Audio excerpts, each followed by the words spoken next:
the abuse of ADD prescriptions at Texas A&M or Bryan-College, doctors say there's still a growing concern. Ever since I moved here 6 years ago, I've just had a steady flow of students who come to me and say, hey, I think I have ADD. I think there's an epidemic, if you want to call that, but it's a big problem on campus. Dr. Gabriel Neal with St. Joseph Regional Health Center says there are physical, psychological, and even social risks related to Adderall abuse. It puts other students at a significant disadvantage, and that is a threat to academic integrity and the issue of fairness within the classroom. Dr. Neal wants to see new guidelines that define symptoms for ADD and fewer doctors prescribing it. At least it was the best kept secret in the Brazos Valley. We'll go ahead and break it here on this newscast. There's this building. It's at the corner of Texas Avenue, University Drive. Been there for a little while, kind of tall. Used to be called the Plaza Hotel and a few other things. But here's the secret. Tomorrow morning, there are explosive devices that are going to level it. Among her questions, how will this affect the air quality? How large of an area would be affected by the dust? And what precautions should persons with chronic lung conditions take? With hopefully the answer to those questions, Dr. Steve Ramirez, he's an associate professor with the A&M Health Science Center, teaches family medicine and practices it at St. Joseph. So I guess the first question, air quality, will it be a factor for folks who might have a chronic condition? Well, you know, I spoke with a representative from the CDI who's actually going to be performing the implosion, and they said that it actually carries no more risk than an upper respiratory dust-borne respiratory illness. So there's really not any increased risk for those individuals that carry chronic disease unless you're going to be actually at the implosion tomorrow. They're predicting that if the winds do what they're continuing to do, that you should be safe in the viewing area. I'll encourage people that if they are going to be at the viewing area to wear possibly just a respiratory mask if they have chronic disease. Otherwise, you just may see an increase in allergy-related problems. You know, it's something most women wear on a daily basis, some of us for 8 hours at a time. But are the stilettos we're wearing really worth all the pain and aggravation? You're wearing stilettos tonight? Not tonight. News 3's Alex Villarreal looks into the real-life dangers of wearing sky-high heels and why some women say it's worth the sacrifice to look a certain way. Dr. James Giles has been an orthopedic surgeon for 28 years. Primarily shoulder to fingertip, hip knee. So any injury in that area, which is a big part of the body, we take care of. He's seeing about 20% more patients because of foot-related problems. And it's not just women. We are in Texas, after all. And those boots you're walking in come with a higher heel. When they say my foot was normal when I was in high school, now I've got these corns, calluses, hammer toes, bunions over 10 years. You realize it's probably from shoe wear. I know what you're thinking. It can't possibly affect your posture that much. And if you're like me, you've been wearing heels long enough that you're used to it by now, right? Well, let's see. Doc, these are the highest pair of heels I have. I'm going to wear them on my wedding night, planning on wearing them all day into the night. What do you think about that? Well, I think it's fine for a special occasion, but I'm watching you when you put them on, and they're very high. It does make your back arch forward. It does put pressure on your knees, but I think I worry more about the accumulation effect of doing it at work, 8 hours a day for 20 years as a teacher might do. Or as a reporter, because I'm vertically challenged. I wear them all day, every day. All right. And you know, it's our choice, but like the doc says, the longer we wear them, the more likely we are to see problems in the future.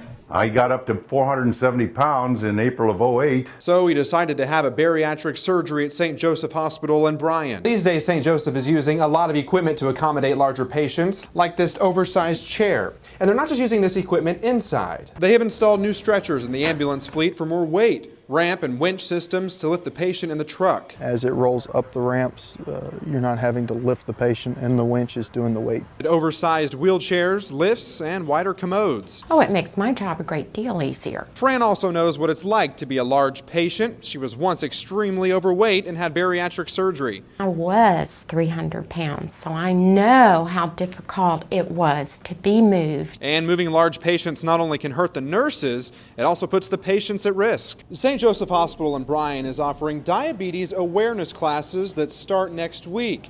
A big way to help prevent type 2 diabetes. Watch what goes on your plate. Carbohydrate counting is one of the biggest problems, and portion control is huge. Here's what some normal portion sizes look like, but do some research. Foods you may think are healthy may have some hidden secrets. Bread is a carbohydrate, but they don't think of fruits. Fruits have natural sugars. And when you want to go out to eat, take a close look at the menus. Usually the nutrients are on there, the carb counts, and so they can make healthy choices at restaurants. It's classes like the ones at St. Joseph that Fahrenberg wishes she had when diagnosed. With soft drinks and other bottled drinks so accessible, many of us have several every single day. So how many calories does that add up to? About 14.6 pounds over a year's time if you were to drink a Coke in excess to the calories that you needed per day. Right, that's right. So I just encourage the community to think twice about what they're drinking. Just some examples here, a Route 44 nice happy hour at Sonic contains this much sugar, so quite a bit there. Well, individuals that have chronic migraine are going to experience headache days that are 15 days a month or more, and they also are going to last at least 4 hours or more. And if you are one of these individuals, then you would qualify to be evaluated for the use of Botox for migraine, which has recently been FDA approved and has shown to be of great benefit for many people. Flying high above the Brazos Valley. You know, the helicopter is all about time. Billy Rice and his team of air ambulance nurses do one thing: try to save lives. Split pretty evenly between trauma, stroke, heart attacks. But now they take off faster and more efficient. The PHI Air Medical Company partnered with St. Joseph Hospital to have this new helicopter and staff stationed at the hospital 24/7. One of the things we want to do is meet the golden hour with all of our patients. Because time is of the essence when people are critically ill. Before the partnership, St. Joseph relied on a medical helicopter kept at Coulter Airfield.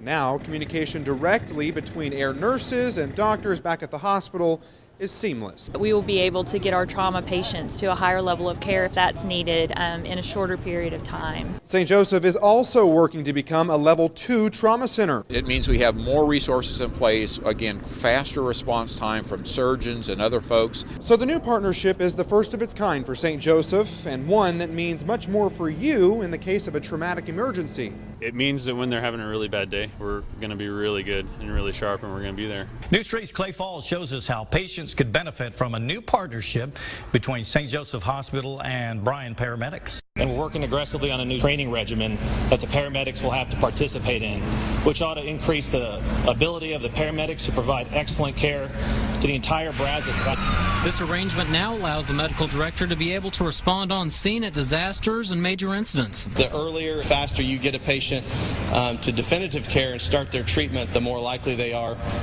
to have a good outcome.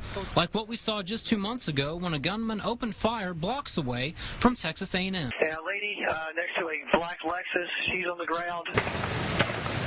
Barbara Holsworth is one of those people who fits that old cliche of being in the wrong place at the wrong time. Doctors say it took a lot of dedicated people, from EMTs to emergency room doctors, nurses, and trauma surgeons, to save her life. The bullet entered her left chest, split in half, and went on either side of her heart, and it did not damage her heart. The other bullet entered her right shoulder and exited her left shoulder, crossed her back, broke multiple bones along her spine, multiple ribs, and did not violate her spinal cord. So she is amazingly blessed. Barbara Holsworth is recovering with the help of one more doctor. You know, they said there's so many different doctors that contribute to this success, but apparently Dr. Pepper helps, because she had a little bit of that.